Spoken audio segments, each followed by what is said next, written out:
Well, good evening, everyone, and welcome to our session registration webinar for Camp Raven Knob. We're happy that you all are joining us here this evening to go over all these important details. Um, as we get started, just a few little housekeeping things before we jump into it. Go ahead and throw in the chat your troop number and your council, where you guys are from. Always excited to see who's joining us on these webinars this evening. So go ahead and throw that in there in case we need to go back and make sure that you guys were in attendance with us. The other thing I will mention, that we'll be going about an hour tonight, right at an hour, because we're going to butt this right in to another webinar. So we've got to start that one at 7 o'clock for our Cub Scout resident camp.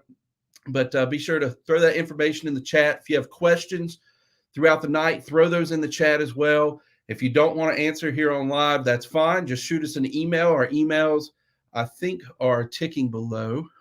Yes, they are. They're in the ticker there below me. Our email's there, and we will get back to you as quickly as we can, probably tomorrow, on the questions that you have. So let's hop on into it. First thing I want to mention, we've got Wesley Warden, our business manager and council program assistant, Ash Stimke, our assistant camp director, and Nick Lawson, our program director, with us this evening. Thank you guys for being on here and helping us do this. We're getting close to session registration. It's always kind of the hype before things get going. It's an intense little process. And we're going to try to make this as seamless as possible for you all, to make it easy, try to make it stress-free as we can. We're here to help any way we can with this process. So anything you may need or questions you have, feel free to reach out to us at any time. As we get into this time of the year, it typically gets a little bit busier on our front. Myself and Wesley are kind of the paid folks on site every day, and then we've got another group of folks who help us on the registration side, keep things on track. So if you reach out to us as we get a little bit closer down the road to next week and a little after, we might get bogged down a little bit, and it may take us a little bit longer to reply than it usually does. We try to get back to you within 24 hours to the best of our ability, one way or another. But feel free to reach out. All of our contact information is scrolling on that ticker below. So let's go ahead and hop into our registration information, because that is what this webinar is mainly about, is talking about our registration process and how to sign up your scouts in Tentaroo and the way that process works. Again, the dates to keep in mind are March 12th and March 14th. March 12th is important for those attending camp weeks 1 and 2, and March 14th is the date to keep in mind for weeks 3, 4, 5, and 6. Those are your registration days, okay? Just because you're coming weeks 1 and 2 doesn't mean you can't register anybody past those dates, or you're coming weeks 3 through 6 doesn't mean you can't register people past March 14th. This is just the opening time period to get that knocked out and to get those sessions that you're really looking forward to getting into. So keep those dates at the forefront. Session registration, again, will open at 9 a.m. 9 a.m. on those mornings for whichever date that week you're attending. So keep that in mind. All right. So I'm going to kick, let's see here. I'm going to kick Nick off the screen for a little bit. See you, Nick. We'll see you here shortly. All righty. And Wesley, I'm going to hop you off too, if that's all right.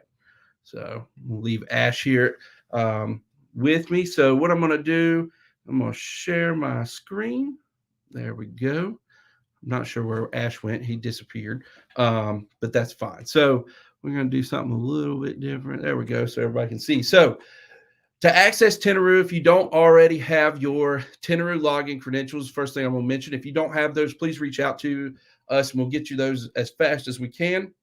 But to access Tentaroo, you're going to go to ravennob.com and you're going to hit this button in the upper right-hand corner. I see that it might be a little bit covered up as to, nope, there it is. But you're going to hit this button. Now, it looks a little different. It'll say log in up at the top, where I'm already logged in. So it's going to say just you're logged in as Hunter with my email, and there's my registration. So we're going to go ahead and click on that. All right. When you come into Tentaroo, it's going to look a little different at the start of this. Hang on one second. I see that it is not sharing my screen the way that I need it to. So give me 1 second here. All right, there we go. All right. So, nope, not what I want to look at either. I apologize, folks. Just a little technical difficulties on my behalf. So let me get back here. It's a problem when I have Tentaroo open on multiple tabs here. So here we go. All righty. So this won't exactly look like how it looks when you log in. We're going to get you to a spot where it's going to look a little bit what you got. So this is when you log in, this is what it should look like. Okay. It's going to show your week of summer camp. Now I've got a couple weeks here that I've got it logged into, but you'll just see this bar right here. Now this is kind of just the landing page of Tentaroo, if you will. There's a lot of things you can do from here. There, on our last webinar, we talked about how to go ahead and manage your group over here on the right, which is looking at, who is attending from your troop and who's not, adding those names in, go ahead and getting this preset. This will help you tremendously on registration day at 9 a.m. if you already have these names set in this piece of the system. All right. If you've attended with us in the past, you can go in and clean this up by deleting names out of here and adding new names in. So you can go ahead and do that. You can also add in your adult names too. Adult names are not an issue. You do not need to go ahead and plug those in on registration day when it opens. You're mainly focusing on your scouts. However, that you can add your adults in, that not mean you don't have to, or you can't, but you certainly can. But going back to home, you'll see right here, we're going to click on this bar right here in the middle of the screen. Okay. And if I go too fast, I apologize. I'm going to try to go as slow as I can. We're going to answer questions as we go along here as well. But just remember, this video will be uploaded right to the same link you used here to be able to view at a later time. If you want to use this as a resource right before registration, you can go ahead and do that. All right. So what we've already done here, we already added our 10 spots in the system, which is what we talked about in our last webinar. Go ahead and updating your spots. Now, for those of you that may have missed it or haven't done that already, I'm just going to really briefly go through that. So just to get you informed on what everything looks like, I'm just scrolling up and down here.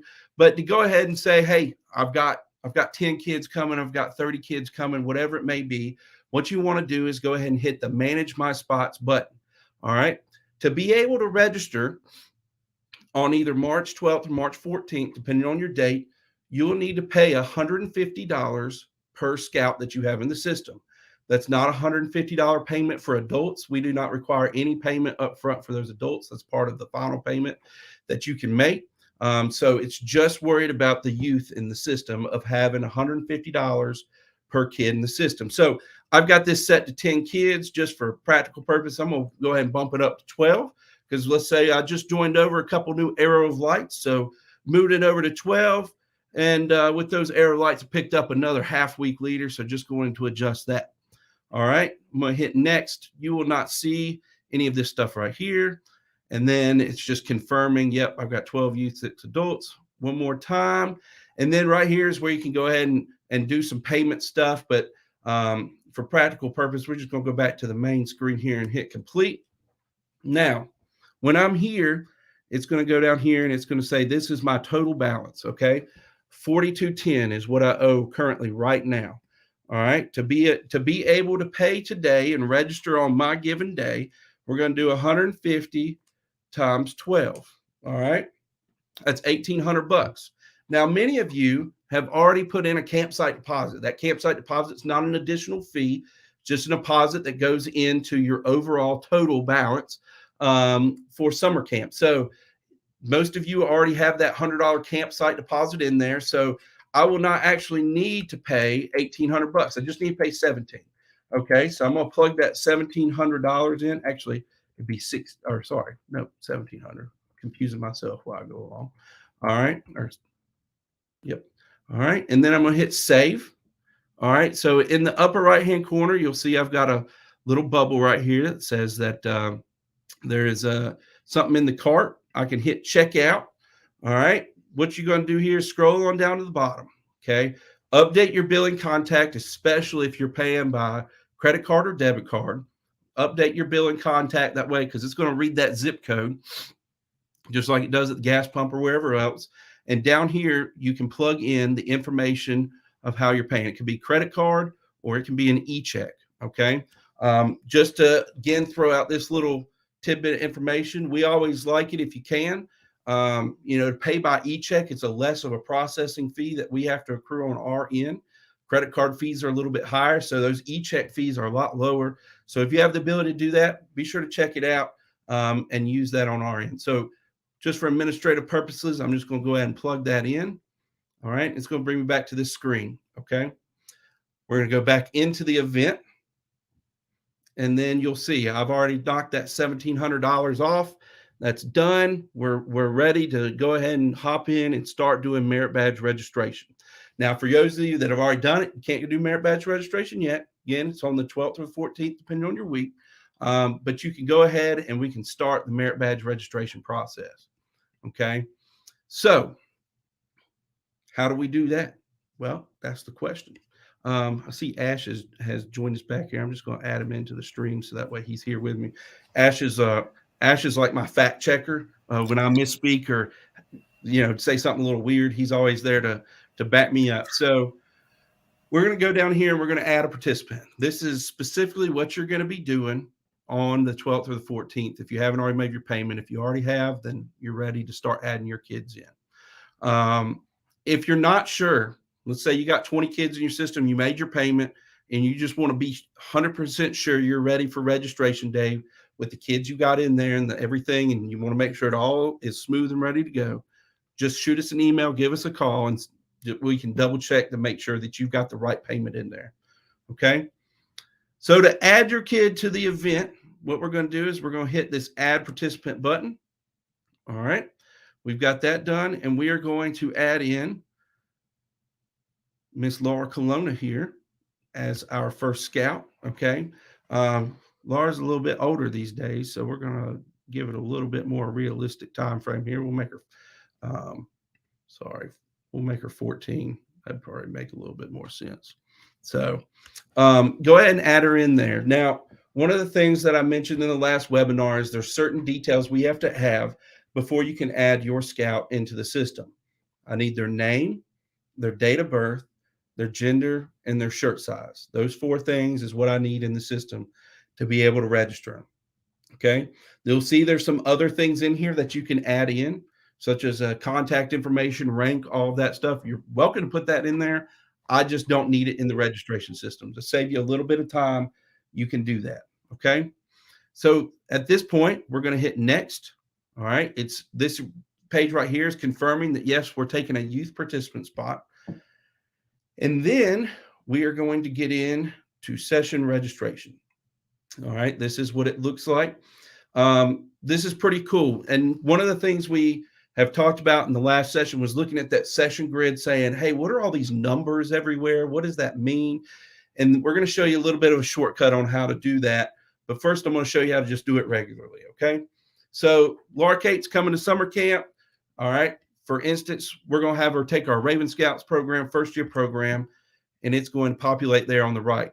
As soon as that works, or as soon as we add that, it takes away all of the sessions that conflict with Raven Scouts. So Raven Scouts is an all morning session. It took away all the options for sessions 1, 2, and 3.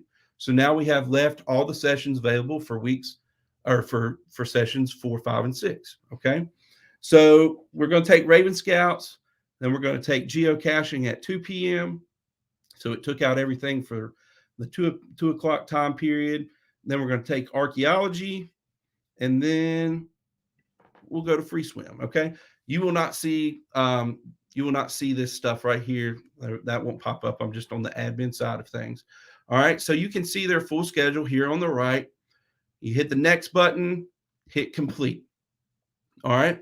Now, most folks, when they do this, they say, hey, we're done. We're done. We've got Laura Kate's session in there. We're ready to roll. No more worries.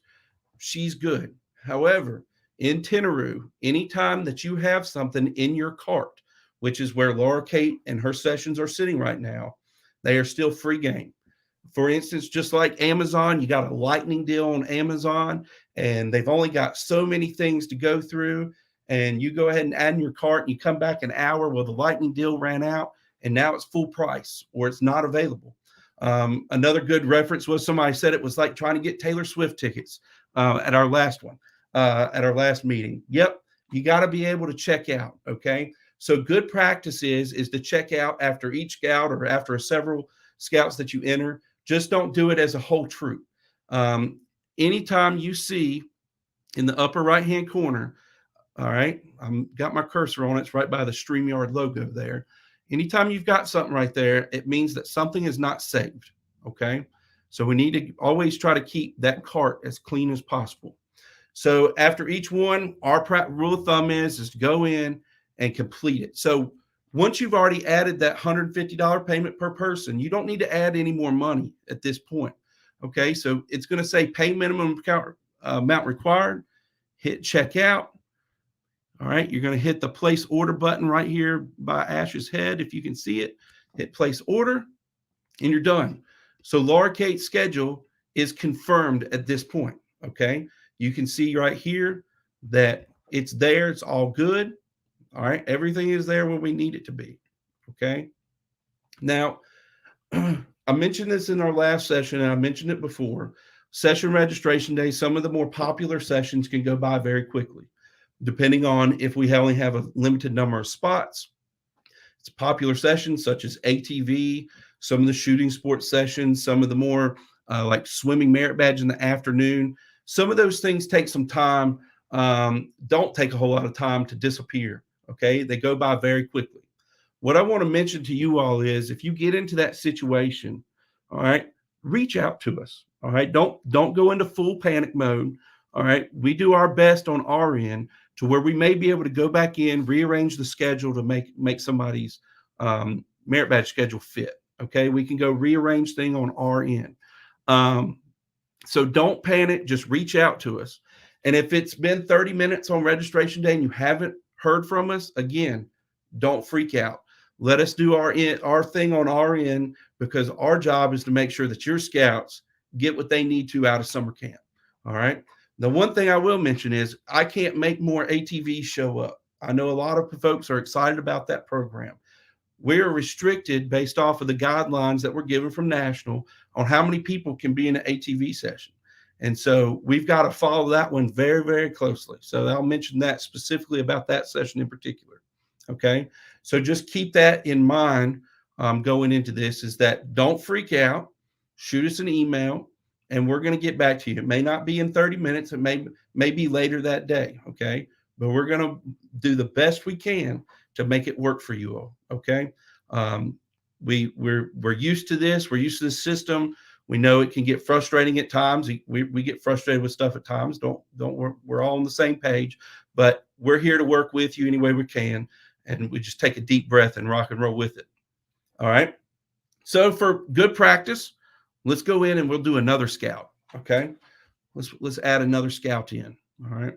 So at this point, we're going to hit the plus button. We're going to add in bug checkers. That's an interesting name. We're going to add Carter Hull in the system here. All right. Everything's there. His name, his birth date, his gender, his shirt size. It's all there. You'll hit next. We are confirming. Yep, it's a youth spot. And once it loads, sometimes depending on the day, the system can work a little slower. All right. By us splitting up the dates of registration, where essentially half of the summer's on one day, the other half's on the other, it should make the system flow really well at 9 a.m. on those days. So for Carter, I mentioned just a second ago, I'm going to explain a little bit of these numbers. When you guys are looking at the session grid, and we'll make sure to pull that up so that way you know where it's at, you'll see all these numbers on there, and you'll see them reflected in the Tentaroo system here. This is a much easier way for you to hit the Control F button, Control Find on the screen to locate a particular merit badge and not have to scroll down all through this. Because if I sit here and scroll, as you can see, we're going to scroll for a while because there are hundreds of merit badge sessions in here. Okay. Hopefully everybody got the point there. So you can type in, Control F, a particular session. Ash, give me a session I want to look up. You know these numbers better than I do. Sure. I think I really want my scout to take 315, 315. 315. So 3 p.m. swing merit. 3 p.m. swimming merit badge. Excellent. So I'm going to type in 315. All right. Takes me right to swimming. Okay. This is a little tip trick that you can use to make things go a lot quicker. It's what we use every day when we're doing this. All right. Most of them are right here, but, Yep. but those 3-digit codes are super helpful for quick finding things like this. Each specific time slot and every specific merit badge session has its own unique identifier. So 315 specifically refers to the 3:00 p.m. swimming merit badge session. The other swimmings would have a slightly different number, and the other 3:00 sessions would also have a slightly different number. So Absolutely. I highly recommend you use those, write them down in advance so you can type them in quickly. Absolutely. Ash, what's up? Do you know the shooting sports codes? Do you remember those right off the top of your head? You put me on the spot. I believe those are the 700s. I don't know. I don't know. If you just start with 7, it should probably go there. No, we were wrong, but that's fine. No, it's okay. But you can use that Control F feature to do a lot of this and make it a lot easier. So let's just go ahead and add Carter in. We're gonna have a free session. We'll just add a couple more things in here. Let's add one with a fee. We haven't done that yet. Add one with a fee in. We'll see what happens there. I type in archaeology. All right, his session is full. So we're done on that front. Now, any of these sessions that have a little fee associated with it, okay? I'm going to zoom in right there. You'll see that, okay? This right here. You got a fee. There's also 2 things I can point out here. And this age restriction, okay? So anytime there's a fee, it should not matter, okay? It should not matter during this time. That fee gets tacked on to that final invoice billing period. It does not matter right now, okay? So if by chance, we have to set this up in the system to allow that. If by chance you find one of these where it says you've got to pay the $10 or $5, whatever it is, to move forward, shoot us an email so that way we can get that squared away ASAP. We went through this in detail with a fine-tooth comb back in December when we built the system, but at times our eyes get a little bit weary looking at the same thing constantly all day. One of them could have slipped by, but we had about 2 or 3 people double check it. So if you see one that pops up and it says, hey, you got to pay this $5 before you can continue, go ahead and knock that out and then let us know so we can go ahead and change that so nobody else has that same problem, okay? But we should be good. The other thing I'm going to mention is you'll see right here, it says 13 years and older. This is one of those merit badges that has an age recommendation with it, where our age recommendations in the system will not allow you to register for that merit badge unless their birthday allows it to, okay?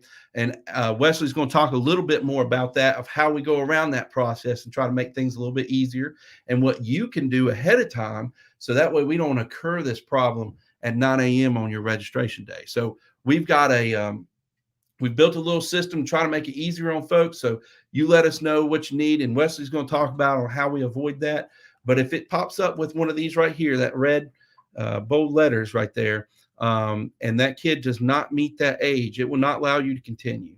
And the reason why, and I explained this in an email I sent out last week in our last webinar, we have these in here to ensure that your scout has a positive experience. There are times with certain merit badges and the things that we have seen that a scout is maybe not physically apt, at 12 years old to handle a shotgun, to handle, that 6-7 pound shotgun and wave it around safely. And then same thing with more mentally strenuous merit badges, such as personal management.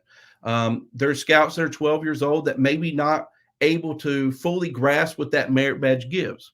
However, we understand on the flip side, there's a lot of 12-year-olds out there that are much stronger and bigger than I am, and they're able to handle it. And there's a lot of 12-year-olds out there that can handle personal management and completely absorb it better than I ever will. And so we just want that to be a conversation between you and the scout and the parent before we before we proceed ahead. Because there's oftentimes before we had this in place where scouts, they would get really bothered. The rest of the session may suffer. And it's just not a positive experience for everybody involved. And that's what we're looking for in this. And some of you may say, well, this is really a pain to have to go around. And I totally understand that. but this prevents us from having a bad experience try to find the positive experience during the middle of camp. It's a lot easier to try to prevent this on the front end. So just keep that in mind. All right. So we're going to go ahead and check out Mr. Carter Hull here. It's going to load. Somebody's probably doing session registration tonight, another camp, so it's kind of bogging down some of the Tentaroo system this evening. All right. And again, our rule number one is hey, we've got items in the cart. We need to check those things out as quick as we can. There's two ways that I mentioned. I mentioned this one, anything that's up here in the upper right-hand corner in the cart. Also, if you scroll down, you'll see that Carter Hull, beside his name, it shows cart right there. Okay. So we're going to go ahead and check out, place order. It's going to spin, order submitted. We go back in. All right. So now that we've talked about the youth, we can go ahead and talk about the adults for just a second. If you want to go ahead and add those in now on your registration day, you can go ahead and do that. We're going to add a participant. Again, you're going to have to scroll down through your youth. We're going to select Nate Todd here. All right. For adults, what I need is your name, first name, last name, the gender, and shirt size. Okay. And it does ask for contact information as well. That's an email and a phone number. And we use that just to try to, keep in contact with everybody. That way we've got that information on hand. But those are the things you need. Okay. But there's no real rush. I promise you, there is not a rush to get your adults in the system. They're not going to miss out on anything. The sessions that we have available, we can make larger if need be for our adults. So take your time with them. All right, now it's asking, am I taking a full week or a half week leader spot? We're going to say full week, and we're going to hit next. Now here, this is where you can sign up for adults to attend some of the sessions that we have available for our adult leaders and also our training sessions. So if you want to sign up for climbing instructor level 1, you can do that here. All right, BSA American Red Cross, Cripple Creek, Rampage, Safe Swim Defense, all these adult leader activities you can sign up for right here. Okay. So there's plenty of options there. All righty. So we're going to say Nate, he's interested in being a climbing 1 level instructor. We're going to add him in there, hit next, hit complete. All right. And we go ahead and check Nate out, go ahead and confirm his registration. Okay. So we go back in here and we'll see there's Laura Kate, there's Carter Hull, and there's Nate Todd, all registered and ready to go. So their schedules are solidified. They're in the system. They're confirmed. They took the spots that they needed to be ready to go. So, and I will, the question that just popped up, what is the workaround for registering a scout younger than the age restriction? We're going to talk about that here in a second. We'll pass the ball over to Wesley here shortly to talk about what that end around is. So that way we can handle it on our end, because the system won't let you do it. The system will let us do it as administrators. So we got to go and do it. We're used to doing it. It's no big deal. We're happy to help. But here we are. Things are locked in. So Ash, is there anything on this side that I need to look at here? I think that's most of it. Making sure those unit counts are done, getting as much information as you can in there in advance.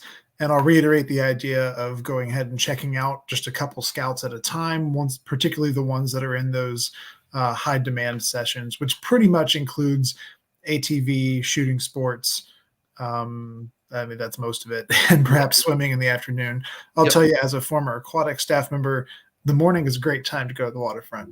So unless your scouts are in Raven Scouts and they end up having to go there in the afternoon. But if your scouts have the mornings available, I would highly recommend doing aquatics classes in the morning because they're less crowded and I think a little bit more peaceful. Absolutely. Absolutely. I do want to answer this question. I'm going to put it up on the screen right here because it's a great question. No, different question. This question. There we go. If we need to submit an age override for a popular class, should we just expect to be out of luck and hoping for a cancellation down the road? My answer to that is no, if you're prepared. All right. That means you go ahead and when we show you this end around that Wesley's going to walk you through, go ahead and get that thing in. So that way we can go ahead and start working on our end and be ready for that morning to go ahead and do what we need to do. Because what we're going to do is we're going to have folks on our end helping with these specific things, plug those in as it opens at 9 o'clock with the rest of you. Okay. So if you're prepared, and I'll go ahead and submit what you need to, we're going to do our best to make sure that that doesn't happen. Okay. If it pops up down the road, yep, we might have a little bit of a tougher time getting him in those sessions. But again, like I mentioned at the first of this, don't stress out about it. Let us do our work on our end and see what we can come up with. Okay. We typically can come up with a solution for about everybody. However, I will mention there are certain merit badges or sessions that we will not allow any overrides to. ATV being one. State law got to be 14 years old before they can ride that ATV. Okay. That's what we're working with. I will not move Rampage. Okay. At 14 years old. I will not move American Red Cross or the BSA lifeguard program at 15. 15 years old. 15. All right. And I think that's it. Or Cripple Creek. Cripple Creek's the other one. 13 for Cripple Creek. Yes. 13 for Cripple Creek. Okay. So those are the ones that I will not budge on. All right. So ATV is popular, but they're not going to miss out if they don't meet the age, because they cannot do it anyways, just from a legal standpoint. Cannot participate. Rampage and the BSA lifeguard, that's set by national, if I'm not mistaken. Oh yeah, every lifeguarding certification in the country is 15 years old. And then the other two, those are more high adventure merit badges or sessions per se, and those are what our requirement is for scouts to take those, and they're kind of set aside for older scouts to be able to continue to do the program at camp. So hope you'll understand that. We could mention this question that just came up here. Can you register people for a partial schedule? So it's just the age restricted period that's pending. I would say yes. Absolutely. Partial schedules for sure. Absolutely. Let me show you how to do that, because that's a great question. Okay. What the question is saying is, we know this kid's going to have an age restriction issue, and we may get it in later, and we go ahead and register him for the sessions that we know we're not going to have a problem with. Absolutely. And let me show you how to do that. That's a great question. I really appreciate you asking that. All right, so we're going to go back down here, and we're going to add another scout in. We're going to add Brian Higgins because he is a youth in our organization. That's an inside joke, but we've got everything we need. Hit next again.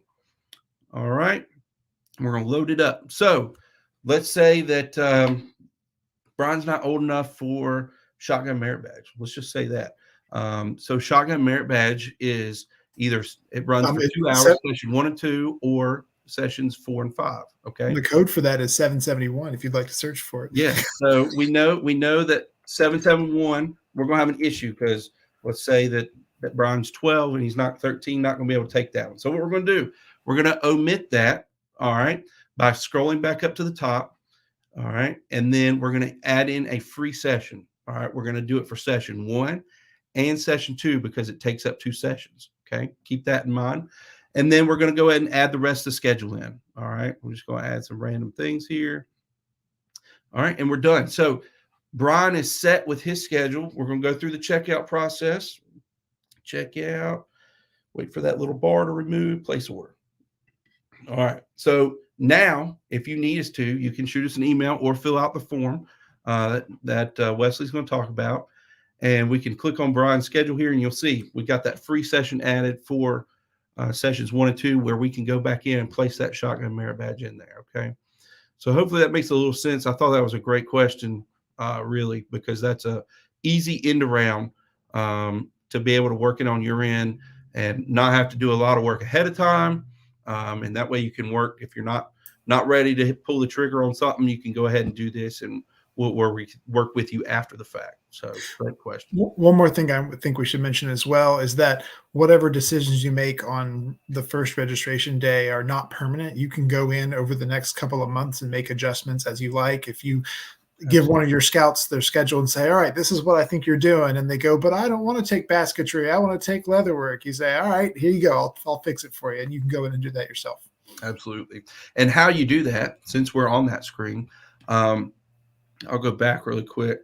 To modify a session down the road, just click on the scout's name where you can see all this. You hit manage registration up here at the top, edit registration, and it's going to take you through the steps. All right. For instance, we're going to take Laura Kate out of free swim on the right. Just hit those remove buttons. We're going to add her back into camping, hit next. And then again, you'll want to make sure you go through the checkout process and confirm everything. So let's go through a little hypothetical here. Let's say we forget to check our card out. Okay. We went through and we're super excited. We went and put everybody in, and you go to check out and you've got like 150 items in the cart, and it pops up this thing. It's going to pop up a screen, and it's my least favorite screen of all time. So I feel you when you see this screen. It's going to say one or more sessions have, ran out of space or whatever it may say like that. All right. Don't panic. Okay. Don't panic. Just reach out to us. Let us go in and work our magic to get it fixed. Okay. Because we are used to seeing that on this day. Okay. But again, rule of thumb is always check out. Always check out. If you end up and you forget, you just get into the zone of adding kids into the merit badges, forget to do it, reach out to us, say, hey, I've got a problem. We're going to go in there. What we're typically going to do is we're going to pull up those sessions that have conflicts. Okay. We're going to take them out of those sessions, plug in a free session, write down the session that they were looking for, and then find the alternative. That's just how we work it. I normally don't tell people that of how I do it, because it might freak you out that, hey, Johnny just got kicked out of camping. Why is Johnny kicked out of camping? He needs camping for Eagle. Don't worry about it. We're going to handle it on our end. Okay. So no worries at all. And I will mention that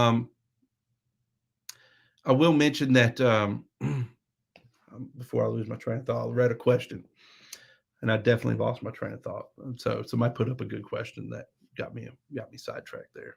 So let's see here. One question we get often is, can more than one person be inputting merit badges at the same time? Our answer for that is yes, they can. However, you might check while somebody else is in the system in the same page that you are. It's possible that they could check something out without you being done on your end. So if you got two people working it, if you can work in sync, it can work. I'm not going to say you can't do it. It's just a little bit trickier when somebody's in there and has already saved something while you were right in the middle of something else. So just keep that in mind, that more than one person can do it. It's just not highly recommended due to the fact it could go haywire a little bit. And then if you need our contact information, Amy asked what our contact information is. It's scrolling right here on the bottom. There's our emails. There's our phone numbers. You call us. The first phone number is the council office. You just tell them you're looking for the camping department. They'll forward you right over. The second phone number is the camp line, which you're going to get a really nice answering device that's going to talk to you. And you'll hit like option number 1, and it'll ring a phone here at the council office for us to help you. So good question there. All right. So I think we've got a pretty good handle on this. If you need help and if you want us to go through this on an individual basis, if you want to hop on a Zoom call or Google Meet or whatever, if you want me to make another video for you, all right, reach out to me in the next week before we get into session registration. I'm happy to walk you through it one more time in case you need it. And again, this video is available. Also, every video we made this time every year prior is available, and the system is pretty much exactly the same from this. So pretty simple, and it's been done many a time. So if you're not familiar with Tentaroo, you will be very, very soon. Ash, do you have anything to add in right here? I don't think so. I think we probably should move on to Wesley showing about that. We should definitely should. Restriction. We definitely should. So let's see here. I'm going to add Wesley back to stage. I'm going to stop sharing my screen. Wesley, do you have yours ready to share? You want me to share? I do. I have it pulled up here. Excellent. Why don't you do that? Take me out. I will.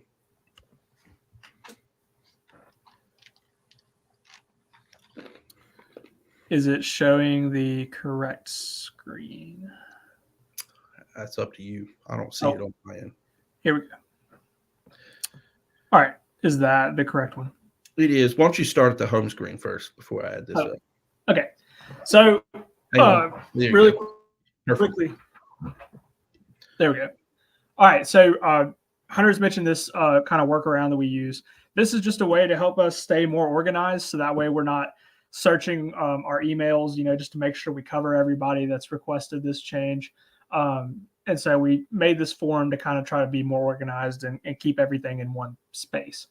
So to find this form, what you're going to do is you're going to go to Scouts BSA Summer Camp under our website right here. That'll pull up the generic summer camp registration landing page. You're going to go on the right-hand side and click Leaders Guides and Forms. All right, so this has a lot of different forms that we'll cover in later webinars, but odds are if you're looking for a form that you need to fill out, it's going to be on this page right here. But we're going to go specifically to this age suggestion override form right here. So this is the form that you'll fill out. Now, a couple things to make sure that you have on here.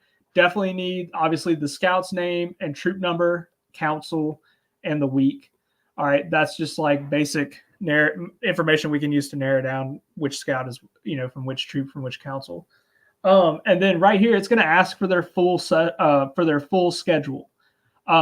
Reason being for that is once we add a scout to a merit badge session that they are too young for, once we do that, we're going to need to be the ones to make any changes to their schedule. Because as long as that is in your cart or on their schedule, it will not let you check out for that scout in particular. So we just ask that you include their whole schedule, just so that way we can go ahead and whenever we're signing them up for the sessions that they're too young for, it'd be easier for us to just fill out the whole schedule. Or like they mentioned earlier, if you would like to go ahead and register them for the sessions that they are old enough for, and then have us go in on the back end and register for the other ones, that's fine as well. So again, and there's a little description up here that explains all of that again, but just make sure that you have all of this information included. And there was a question earlier about when to fill it out. I would fill it out as soon as you get the information, just to make sure that you're covered. Like Hunter said, we bring in extra help on these days. So that way at 9 o'clock, they can start, signing these scouts up for these sessions. So it's as soon as you get the information of what they're wanting to sign up for, I would recommend filling it out as you can.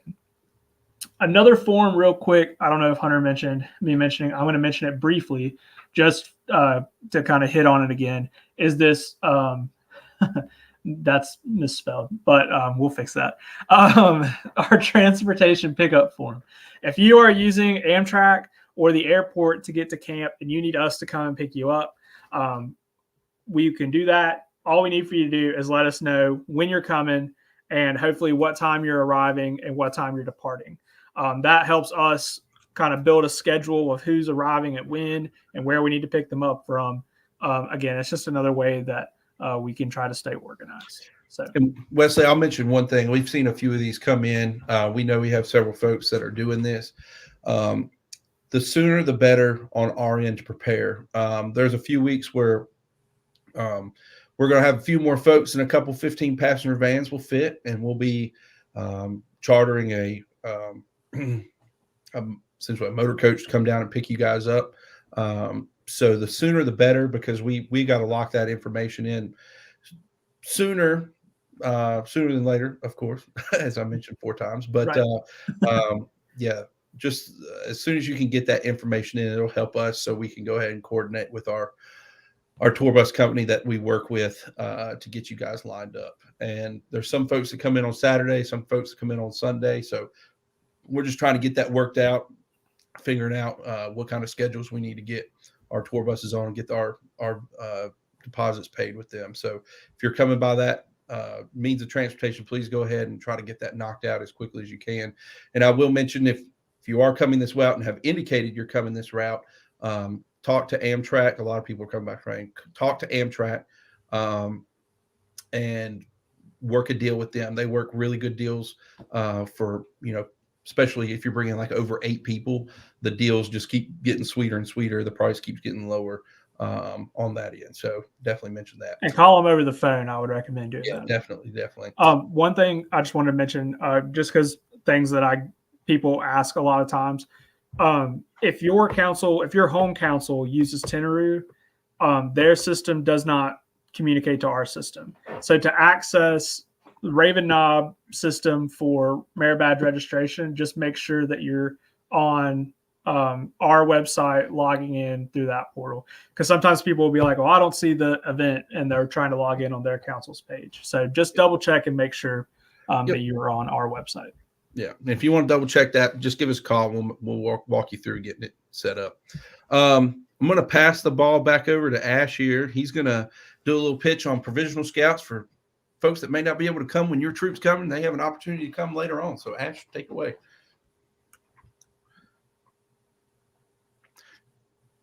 You're still muted though. Ooh. Hi, there we go.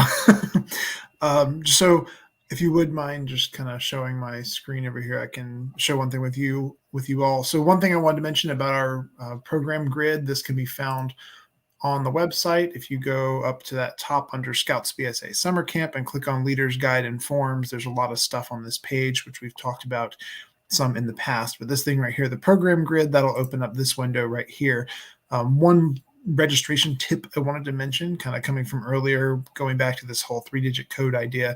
If you do encounter that some session is full, it may be very possible that a different time slot for that same session is open. So if you're really trying to get your scout into metal work right here at 9 a.m. in the morning, session 481, that one might have filled up, but 482 might be open. So if you're trying to get them metal work at 9 a.m. and you're trying to get them into stand-up paddleboarding at 10, maybe just try flip-flopping those two, and that may solve the problem. When we work things out on our own, that's often something that we end up doing, is kind of changing the exact time because there's open slots at maybe one of the other sessions. So going back over to our website, I'll mention a couple of things here. Hunter mentioned me talking about the Provisional Scouts, and I'll kind of mention what that is here. If we were here, we'll go to this Provisional Scout page on the BSA Summer Camp tab. A Provisional Scout is a scout who wants to attend camp a different week from when their troop comes, or someone who wants to maybe attend by themselves or attend a second time or whatever that might be. So notably, it's common for scouts to come with their troop, obviously, but often we do have scouts who want to come for a second week, or maybe their troop is going somewhere else and they want to come to Raven Knob by themselves. Obviously, we don't want any scout coming directly alone. So we pair them with a provisional troop and actually kind of put them together with some existing scouts and leaders that are here for the week so they can have a great time doing whatever programs they might be doing. Every camp kind of runs this a little bit differently, but for us, Provisional Scouts get placed with established troops and leaders that have been coming to our camp for years that we know personally, and have just kind of long-standing troops at our camp that we know will provide good supervision for those scouts and help them have an excellent week. So whenever they come, they'll be assigned essentially to be with a troop for the week. They'll eat meals with those people and stay in the same campsite as that troop, and that'll be kind of their home base for the week. In order to send scouts as Provisional Scouts, all you got to do is go right here to this page on our website and fill out this form, which has some basic information as we've seen before. And eventually it will ask for what sessions they want as well. And the way to find that, of course, is going back to this grid and letting us know what you'd like them to be signed up for. The specifics of like what campsite they'll end up in, we'll have that information closer to the actual week that they attended camp. But as far as sessions, that's something you send to us, and we will eventually email you back with confirmation of all of that. One thing I do want to mention about Provisional Scouts in particular, I said, sometimes it's because people are coming when their troop isn't, or maybe they're just going to a second summer camp or whatever that might be. But also one big thing that we love talking about is our Raven Repeat program. And that's this thing right here that says special in this box. Notably, if your scout is in a troop that is coming to Raven Knob this summer and they want to come for a second week just to get whether that's earn more merit badges, work towards Eagle, or if maybe they want to do Rampage one of the weeks and want to take merit badges one of the other weeks or something like that, then we do have this special for them, the Raven Repeat, where they can attend a second week during the summer at a special discounted rate of $315. So that's a pretty significant, a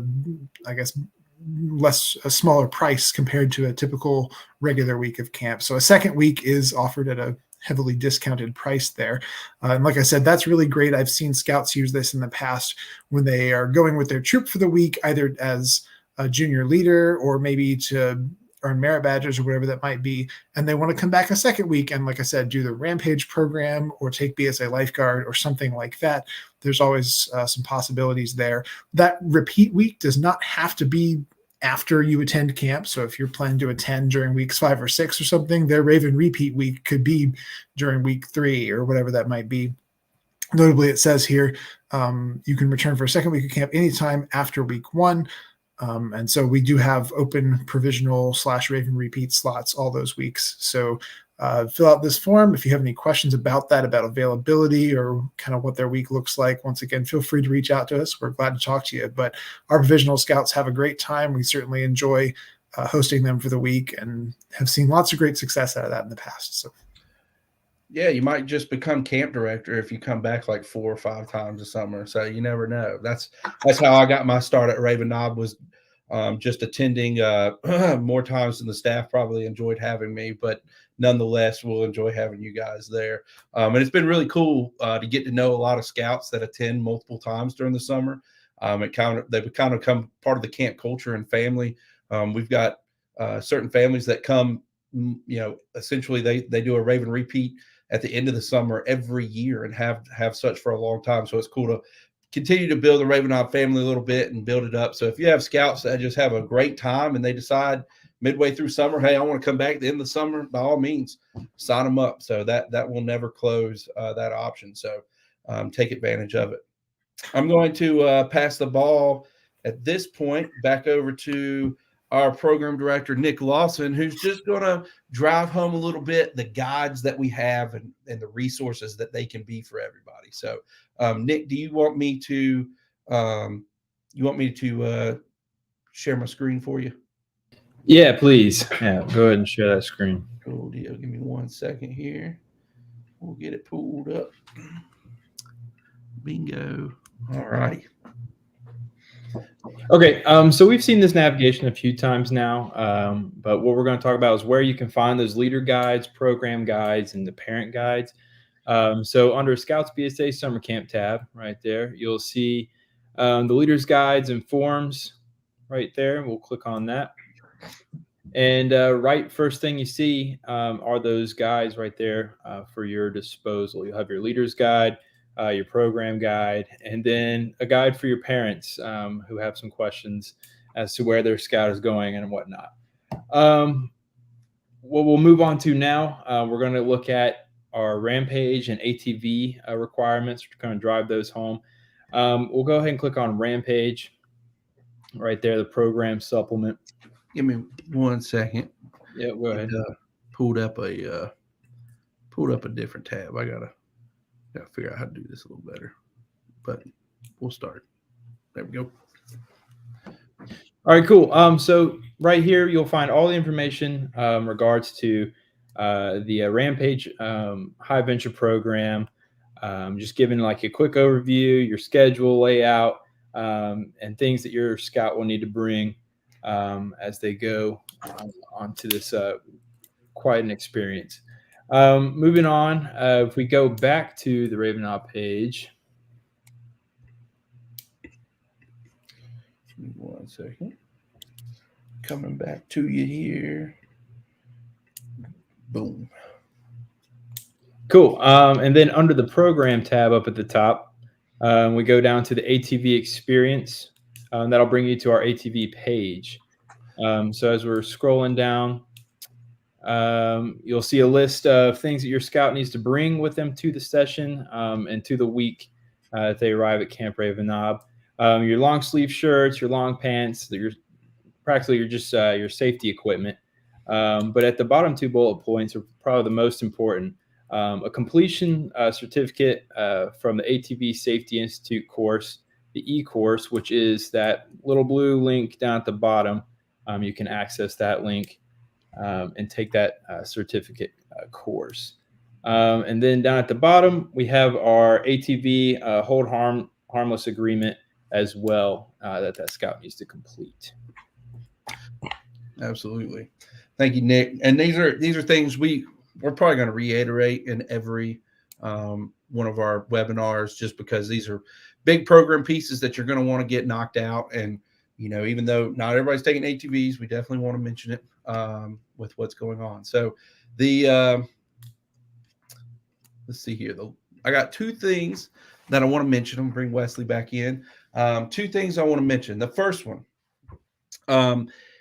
we got a question about, we got a couple of scouts on the fence, or we may be adding some new scouts. We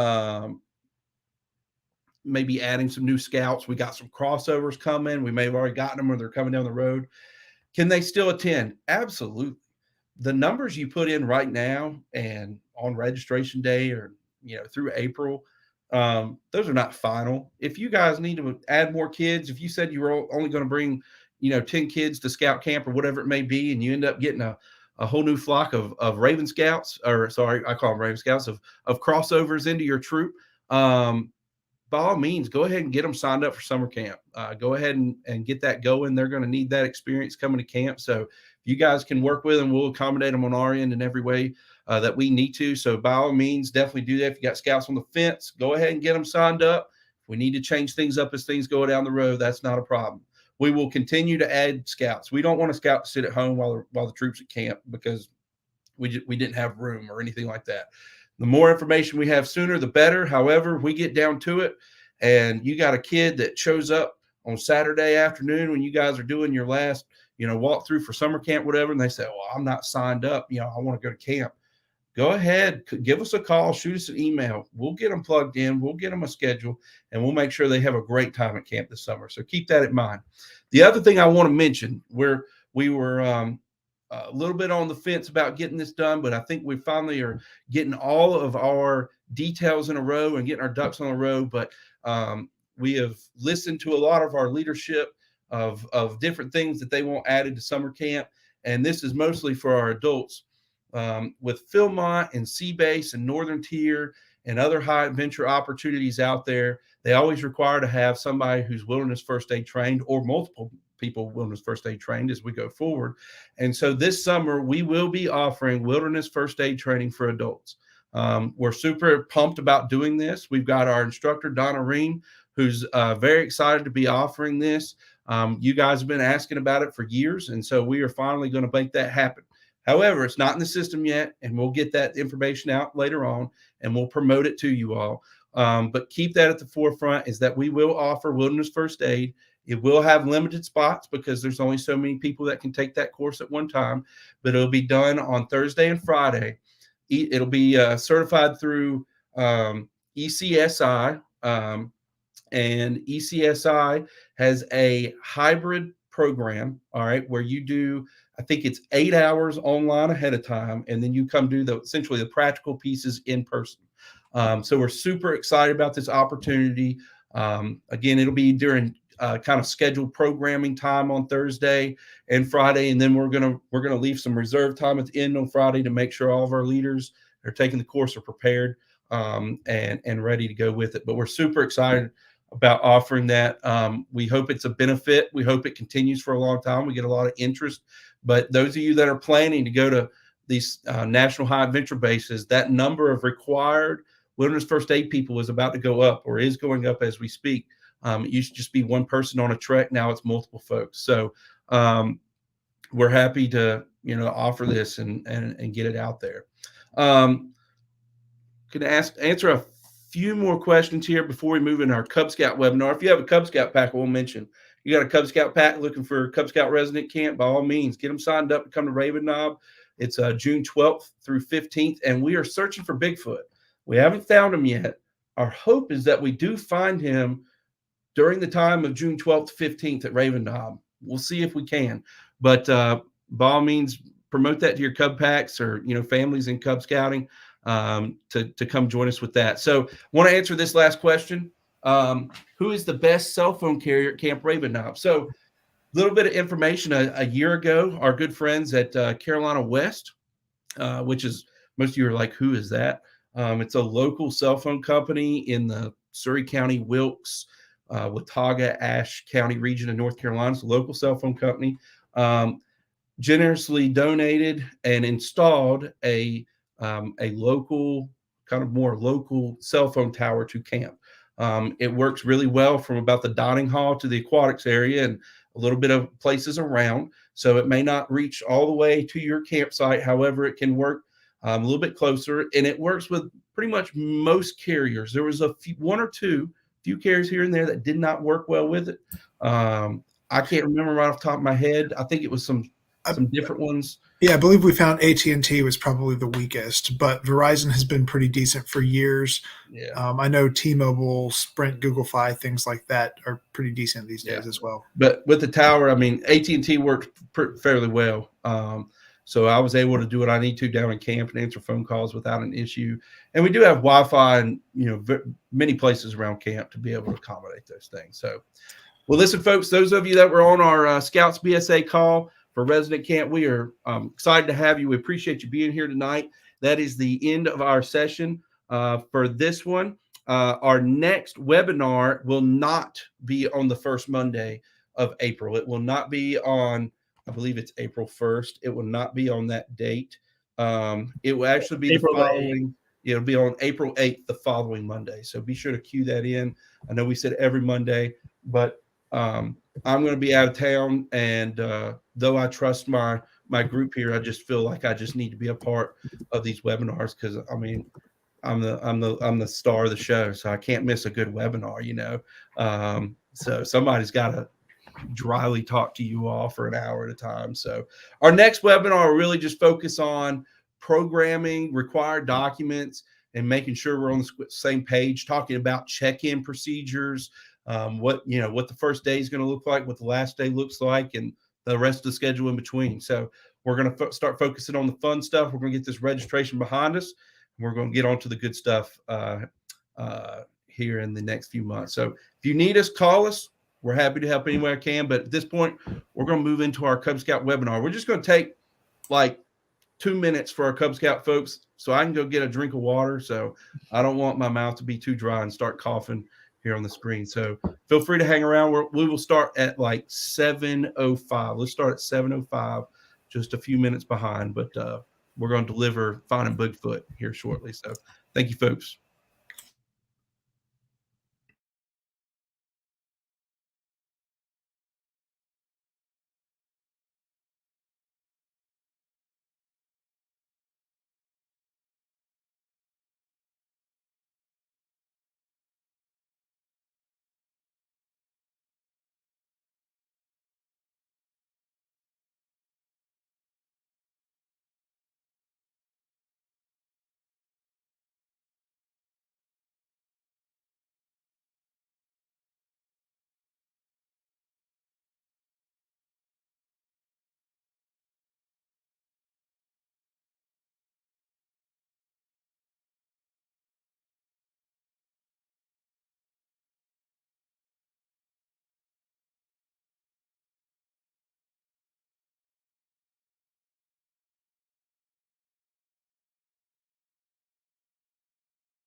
What's happening?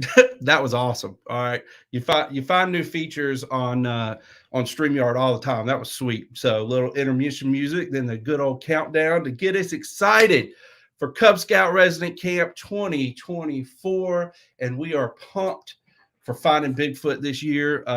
We did the Bigfoot theme probably close to like 8 years ago, I think, and it was just a thrill. Everybody got into it, and it seems like since then Bigfoot's just gotten, even bigger. Whether it's the lure of it, the figure of it, whatever it may be. I was at Bass Pro Shops the other day down in Concord and saw a person that had Bigfoot, like a legitimate Bigfoot, attached to their truck, like bolted to it. And I stuck my business card in its windshield. Maybe they'll bring Bigfoot by for Cub Scout Resident Camp. Who knows? So when you said Bigfoot got bigger, I thought you were saying like his foot got bigger. It could be his foot. I don't know.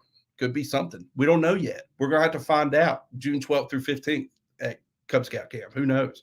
But we appreciate everybody being here this evening. We just got done. I appreciate everybody holding off for a few minutes while we can get a drink of water really quick. And from our past hour of Scouts BSA webinar, but we're super pumped about Cub Scout Camp. I love the Bigfoot theme.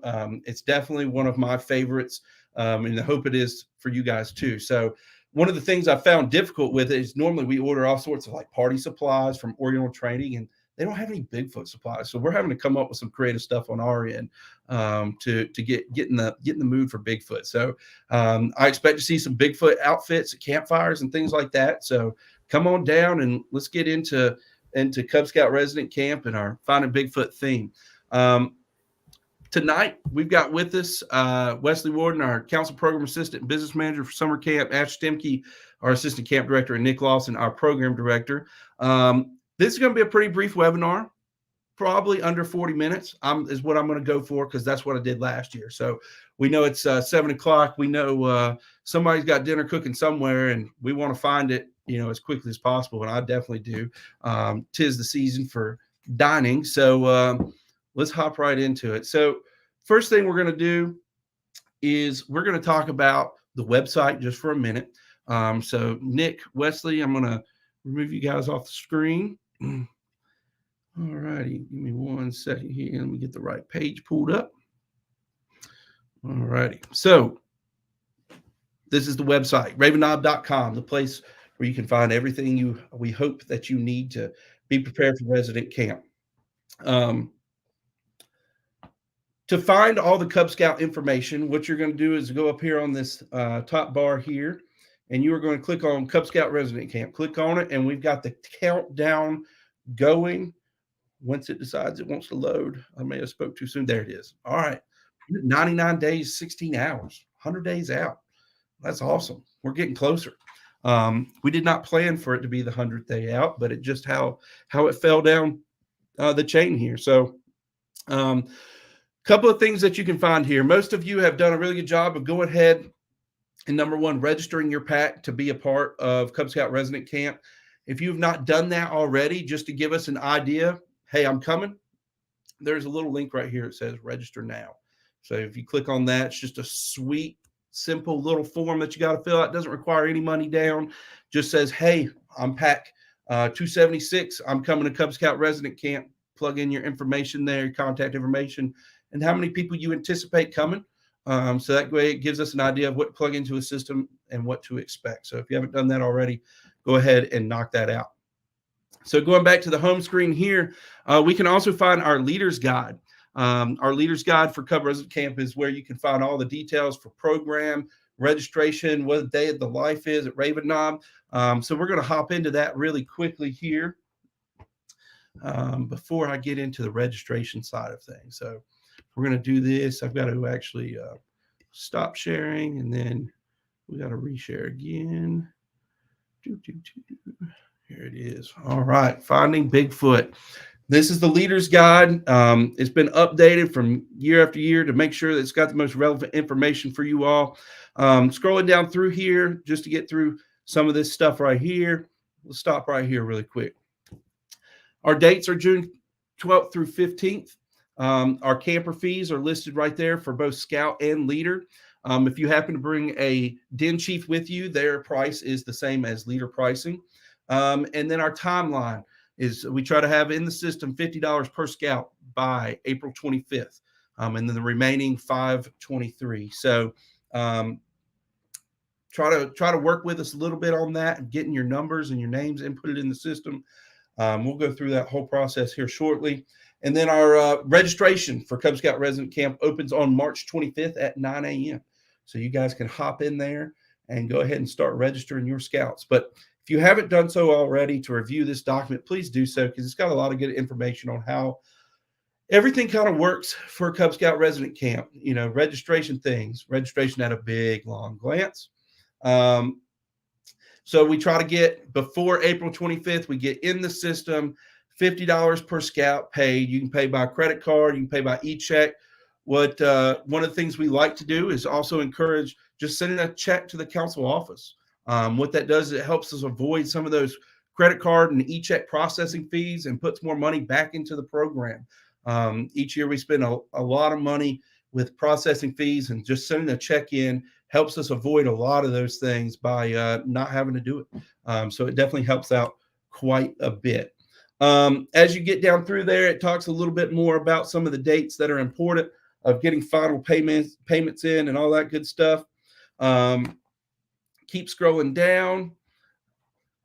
It goes through, you know, leaders in camp, all this kind of stuff. The new requirement for Cub Scout leaders. If you are unaware with this change, I believe September 1st last year, I'm just going to read it for you all to make sure I'm covering my bases. All adults attending Cub Scout overnight activities must be registered in the BSA unless they are a parent or legal guardian. Okay, parent or legal guardian of that scout. They do not have to be registered if they're a parent or leader guardian. It's obviously very encouraged to be registered, have that youth protection training done, but it's going to be required for a leader to come, or a parent or legal guardian to come with that youth protection training done regardless. It's good practice, good rule of thumb.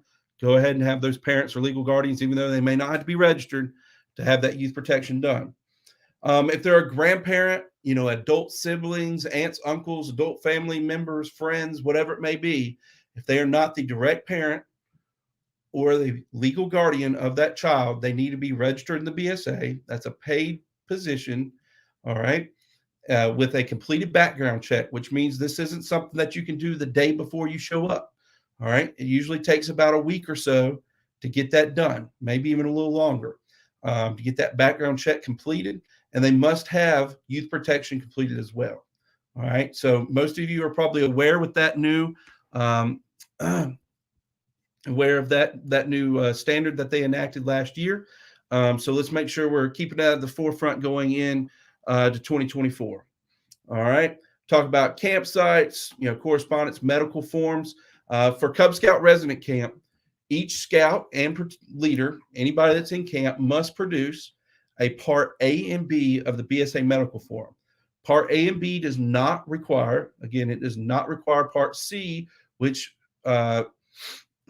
requires a doctor, physician's signature. Okay, you don't have to have a physical completed. Everybody must just have Parts A and B required for Cub Scout Resident Camp. Okay, goes through some more stuff here. Keep scrolling down. Some equipment list, what you should probably bring with you. Personal equipment, you know, good practice of what to bring there.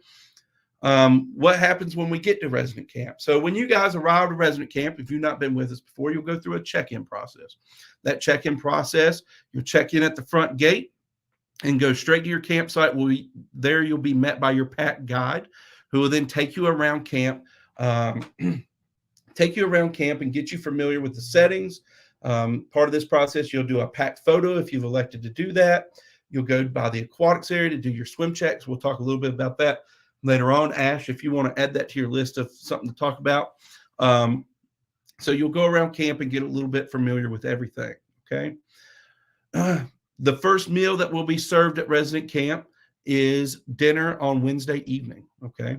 So check-in starts at 1 p.m. on Wednesday, and the first meal will be Wednesday evening for dinner, okay? You'll go through your campsite tour or your camp tour, photograph. We will have leaders meetings. Most particularly the one on Wednesday evening will be the most important one that we offer. And then it depends on how things are going, if we'll have more leaders meetings throughout. But that's kind of the policy right now, is we have one on Sunday to get everybody moving. Quartermaster, if you need toilet paper, hand soap, things of that nature, that is located at the dining hall. So anytime you're there for a meal and you need some more toilet paper, you need paper towels, whatever it may be, you can stop by there and ask for it. If they don't have something in stock or something that you may need, that's something that they may be able to bring by the campsite. Camp is set up with 2-person wall tents or Adirondacks. Now, it's going to depend on where you get placed, of what kind of housing that you will have. When you fill out your registration form that I showed you earlier, it will put in there your top choices of campsites that you want to stay at. So be sure to take a look at that. Here's the daily schedule, so be sure to be familiar with all of that. We will have a waiter duty during Cub Scout resident camp, where 2 scouts and usually accompanied by a leader will help set up a table before a meal. So that's something we'll talk about more as we get closer. Wearing the uniform, how the dining hall works. This is stuff I want you guys to get familiar with, how it works. We have shower facilities all over camp, along with bathrooms and latrines. We've got a great commissioner staff that's there to serve you in terms of customer service, making sure what you've got or what you need for your campsite, all that kind of stuff. Or let's say a program area had a little bit of a mishap and you want to share that. That's what our commissioner staff's there for, is to kind of be that first line of communication and customer service. Campfires, advancement, all that good stuff. The trading post, we've got a fully stocked trading post at camp for some items that you may need. Personal items, but also Raven Knob gear, some sweet hats and belts and things of that nature. So be sure to bring a couple extra bucks to spend at the trading post, along with our snack bar with slushies and ice cream and crackers, all that good stuff. So just looking down through here, a lot of this I'm not going to go over in particular, because you can take a look at this and get an idea of what to expect. Keep scrolling down. It's talking about the checkout process, so be sure to take a look at that. What's something that we'll reiterate a lot. So during the day, we will have our program. You'll sign up for sessions, depending on what rank your scouts are at, depends on what program that they will get.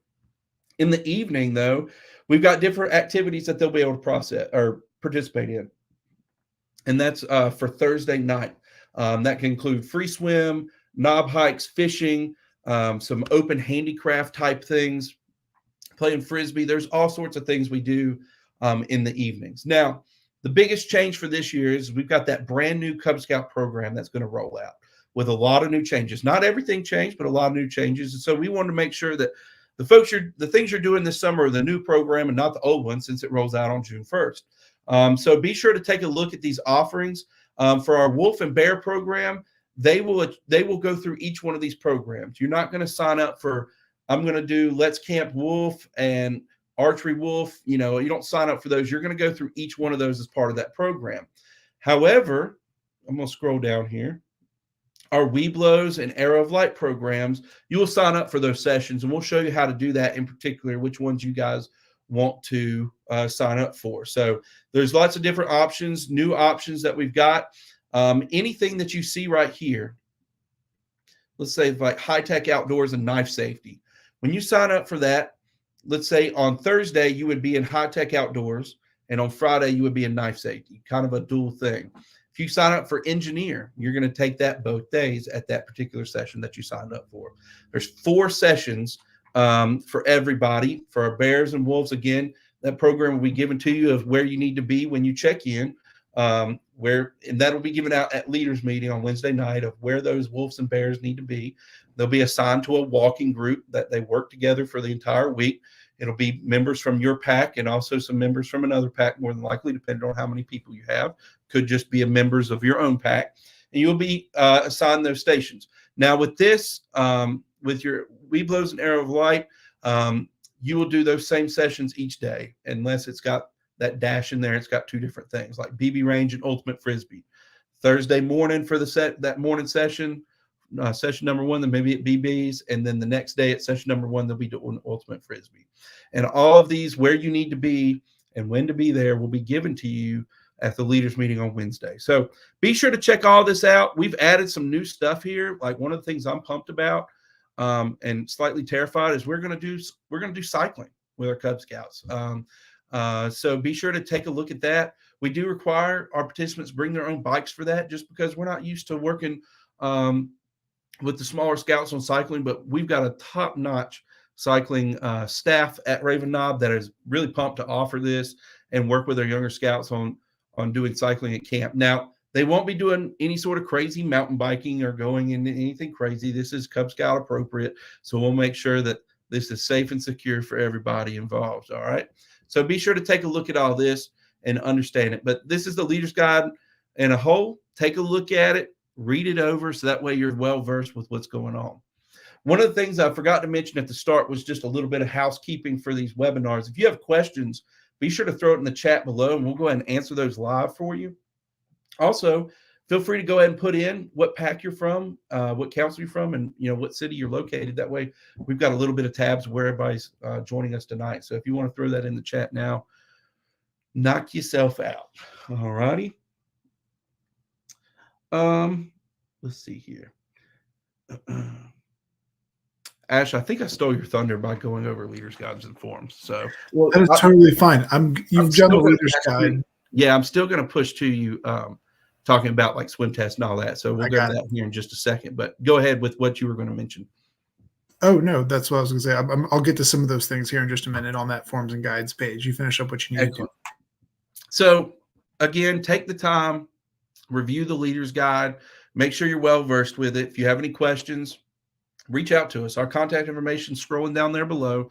Reach out to us if you have any questions regarding, especially with the new Cub Scout program. We're still doing our best to wrap our head around it and make sure that we're squared away. I'm sure you guys are too.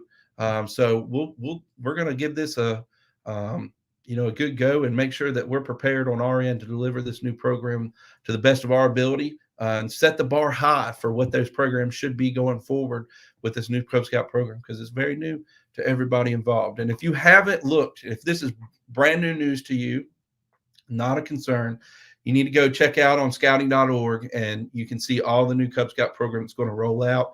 They're supposed to have the new books and den leader guides and all that, hopefully in your scout store sometime later this month, maybe in early April. It was supposed to be in March. I'm not sure where it's at right now, but be sure to check all that out so that way you're getting prepared.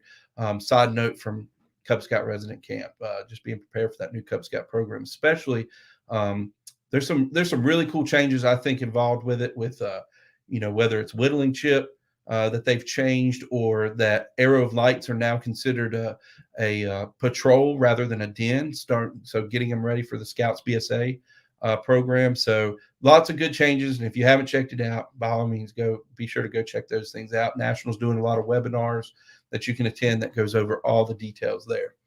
So with that, I'm going to stop sharing screen, and I'm going to let Ash take over from here to talk a little bit more about the Leaders Guides and Forms before we jump into managing the Tentaroo system and all that good stuff. So Ash, whenever you're ready to pull that screen up, I'm good to add it. And you're muted, by the way, Ash. Still muted. Thank you. All right, we're going to start here on the main Raven Knob website and go here under our Cub Scout tab over to this Leaders Guide and Forms page. And there are several things here for you. Notably, Hunter has already just talked to you a lot about this Leaders Guide right here. That's kind of what this downloadable thing. This is a really helpful page with lots of resources that you can use that have a few other things over here on that side menu, but notably a bunch of downloadable PDFs here with various things. So Hunter already talked about this first one, the medical form, where you have to have parts A and B done, and kind of walk you through the Leaders Guide. It's kind of my duty now to walk you through the other forms on this page. So notably, this first one is the outdoor parental release form. This is something that we are required to collect for every youth participant. Adults do not need to have this form done. But it looks kind of like this, and it's essentially a parental release talking about various activities that the youth may be doing while they're at summer camp. Our Scouts BSA youth have to do this as well, but we also need this for all of the youth in the Cub packs that are coming. So just make sure you have one of these filled out for each scout that's coming with you. It's probably best to have this stapled right in with their health form. Have that parts A and B medical form and the release form all kind of in one little packet, because our health staff will be checking for that as they're checking in the scouts. Do we have part A? Do we have part B? Do we have this outdoor release form? They check for all of that on check-in day. So that's kind of the thing to look for there. Moving down from this, one more thing is this supplemental medical form down here. As the description says, this one is not required, but we do encourage it, particularly if any of your scouts have particularly unusual medical needs or whatever that might be.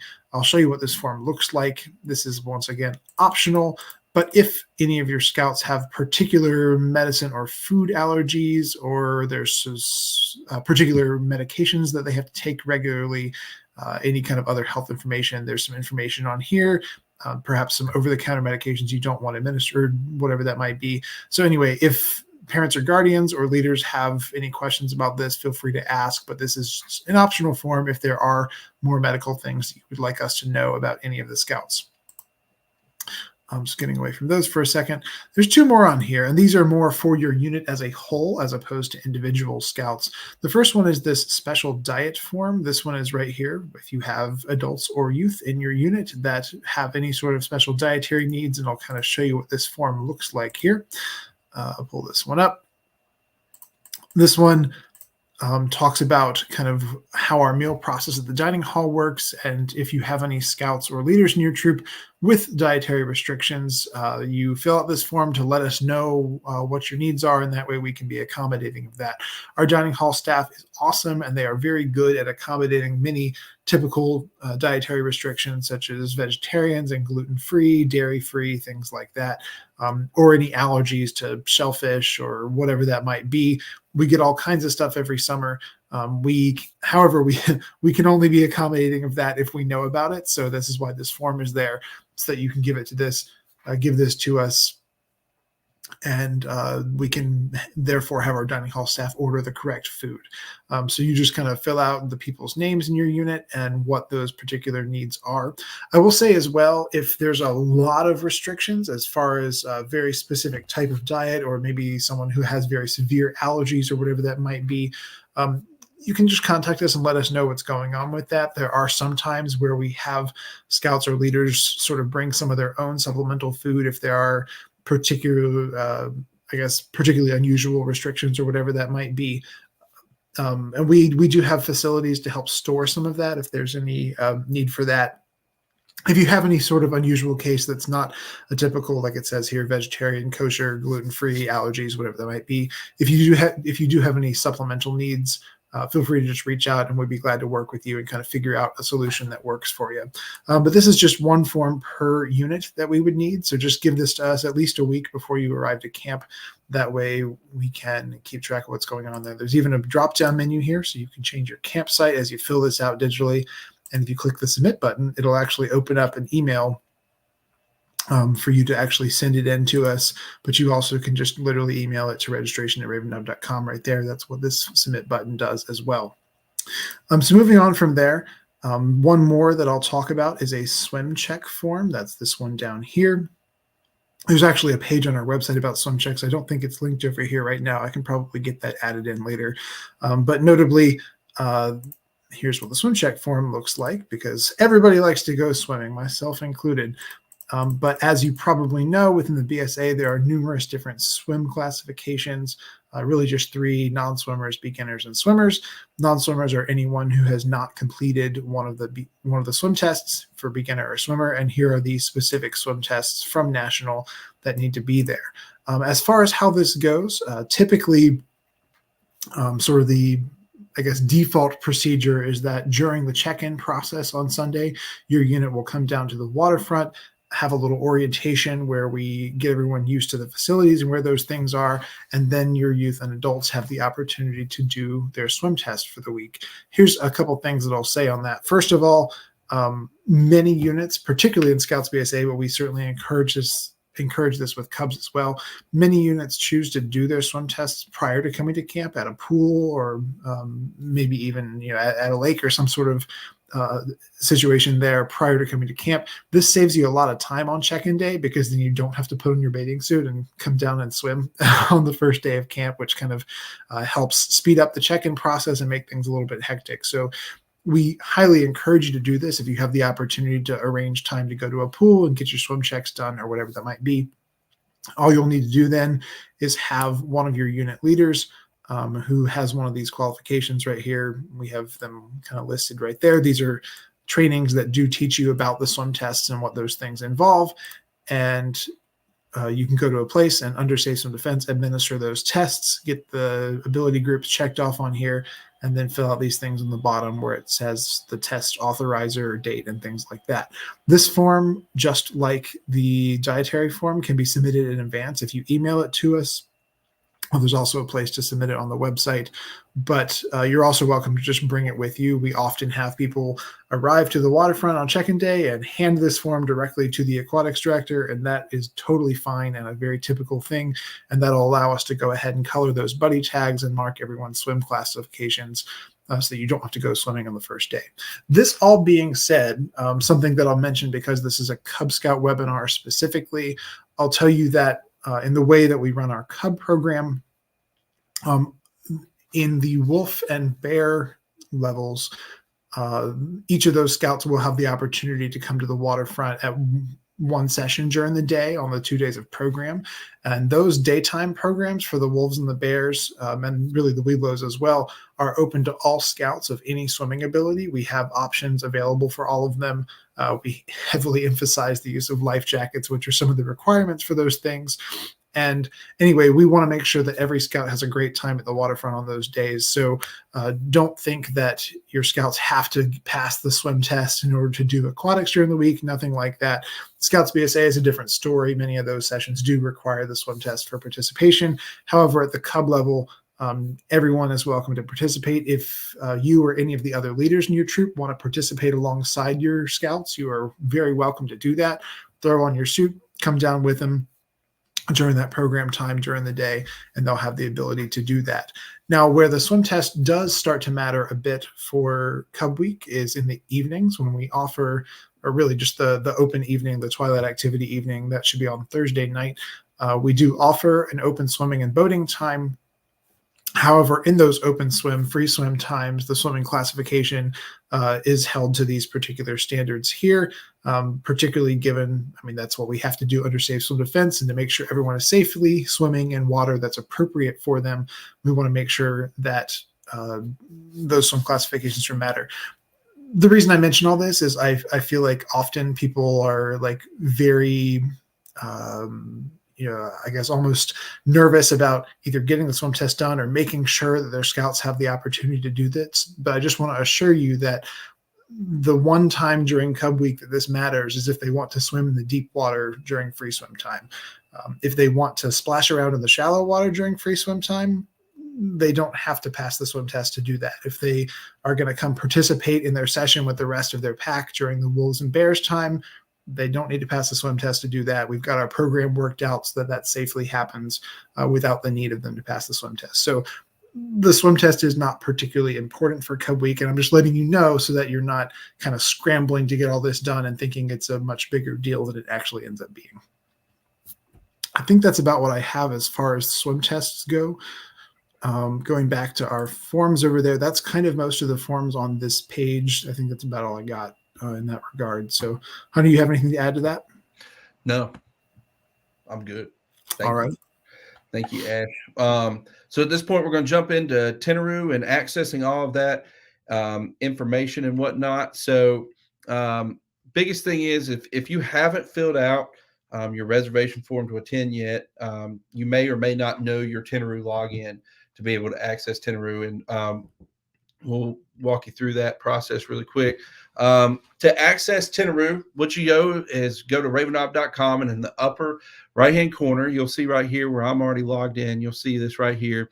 It'll have a login button. From there, you'll log in with credentials that we have given you or that you may already have. So if you don't have those, reach out to us, registration@ravenob.com, and we will get that knocked out for you ASAP.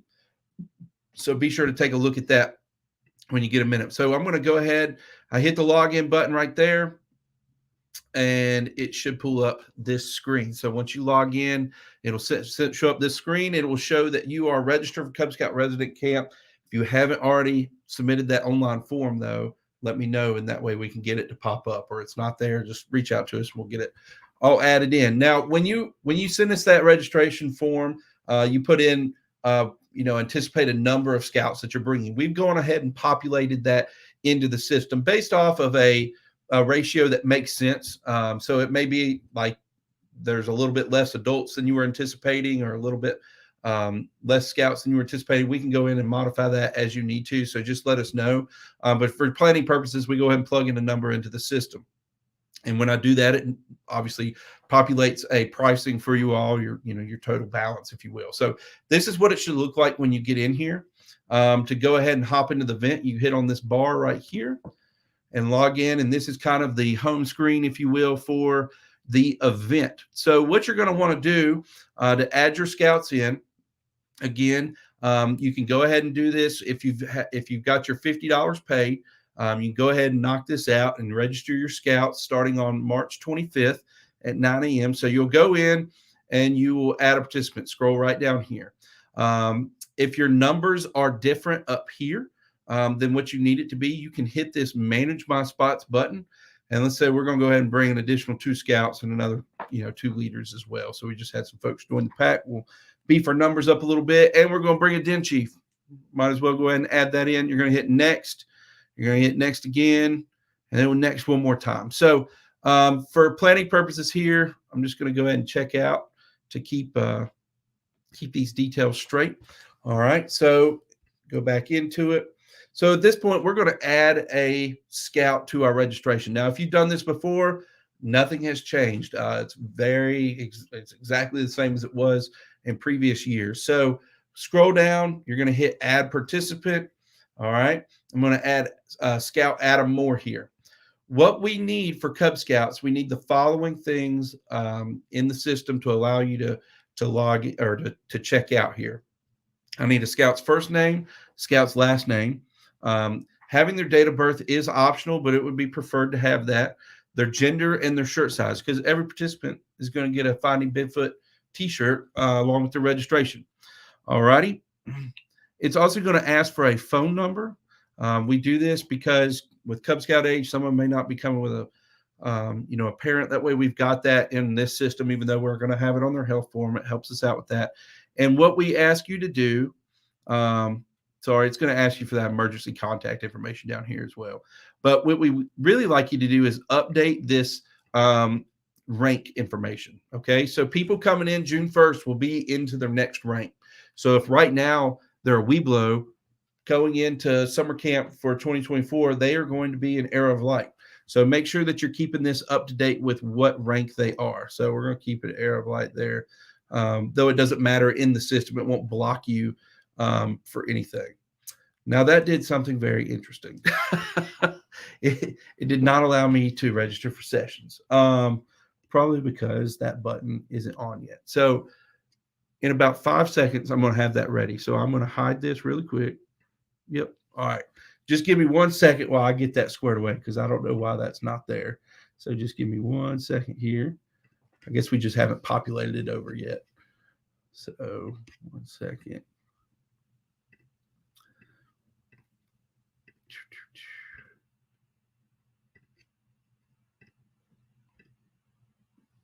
All right.